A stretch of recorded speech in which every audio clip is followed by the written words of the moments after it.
Right now, Elden Ring fans are in this coping and seething period where they simply can't bring themselves to admit that Elden Ring Nightreign is not only a failure, this is probably the beginning of the end of Fromsoft's golden age of just putting out nothing but 10 out of 10 banger hits. You know, it's very similar to what happened with Squaresoft back in the 90s, right? Where they put out Final Fantasy VII, which was inferior to 6 in every way, shape, and form.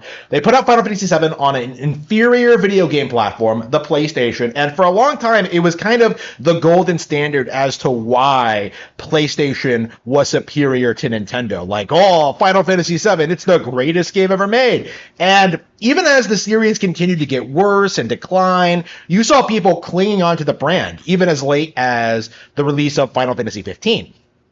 It wasn't until Final Fantasy 16 came out, you know, almost 25 years later, that people suddenly began to wake up and realizing that, like, wait a minute, I haven't enjoyed a Final Fantasy game since the Super Nintendo. You know, when you get to that level of fanaticism and obsession, like, it's very difficult for people to move away from it. You know, people don't see themselves as fans of Final Fantasy VI. They see themselves as fans of the Final Fantasy brand in general. And so they play through the games over and over and over again as they come out, you know, not willing to admit to themselves that the series peaked back in the 90s, okay? Back in 94, back when it was still a Nintendo exclusive franchise, and before the dark times.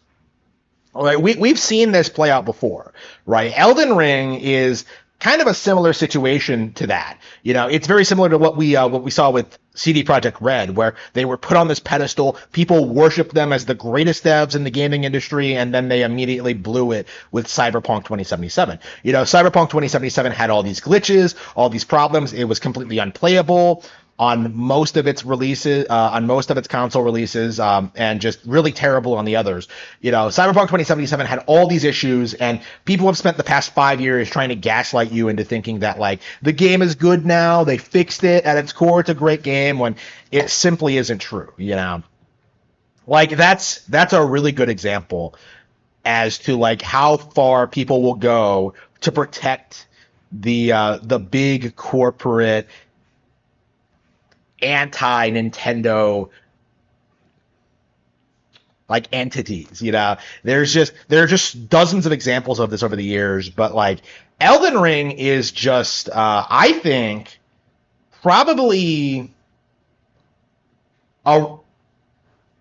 is very clear to me that Elden Ring is the moment where normies start to get on board the FromSoft train. You know, they start hyping this game up as the best thing ever, even if they can't beat the first couple of bosses. You know, even if they have to use guides, even if they watch streamers near constantly to get through it, even if they have to have, like, let them solo her, let me solo her, like, beat Melania for them. You know, these people, like, obsess over Elden Ring because, like, oh, it's the greatest game of the decade. You know, like, Elden Ring was worshipped, you know, to downplay Nintendo products for that year. And now, like, the reality of the situation is the game's popularity is on the decline, and people just can't bring themselves to admit it. You know, Elden Ring Nightreign is a complete disaster in every sense of the word. It is not going to have a player base. It is not going to remain relevant. It's not going to have some resurgence of popularity. Like, the formula is not going to be suddenly become, like, super popular with Dust Bloods, you know, on Nintendo Switch 2.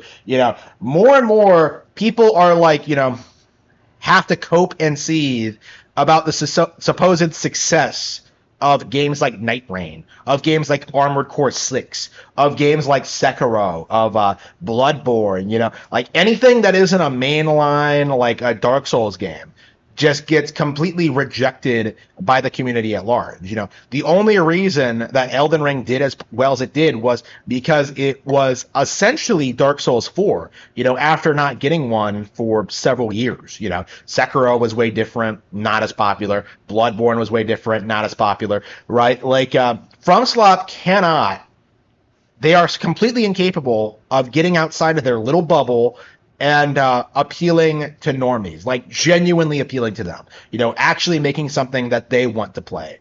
All they can do is just latch on to, like, this fad of hyping them up and start, like, you know, putting out absolute nonsense under, like, the banner of like from the makers of Dark Souls. This is a totally an Elden Ring game, guys, and you have to play it because it's Elden Ring. You know, a lot of people, I'm sure, went into Nightreign expecting it to be like Elden Ring 2, and came away from it realizing that it was like some shitty like spin-off title, you know, like Final Fantasy Dissidia or something. Like this is it's like if they turned like Street Fighter into an RPG or something. Like this isn't anything like any of the actual players, you know, as few as them as they are. This is something that none of the actual players want.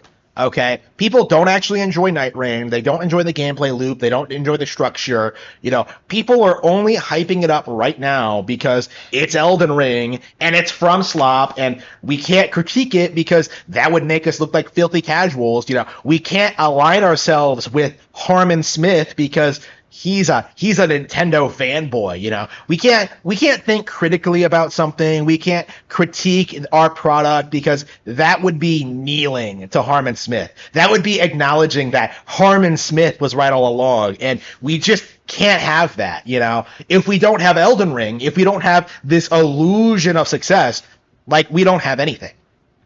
And that's what this all comes down to, is that people are desperate to keep up the illusion that Elden Ring is some highly successful, popular brand. You know, nobody cares about the manga, nobody cares about the live-action movie, nobody cares about the spin-offs, nobody cares about the DLC. Like, Elden Ring is going to be a very quickly declining brand.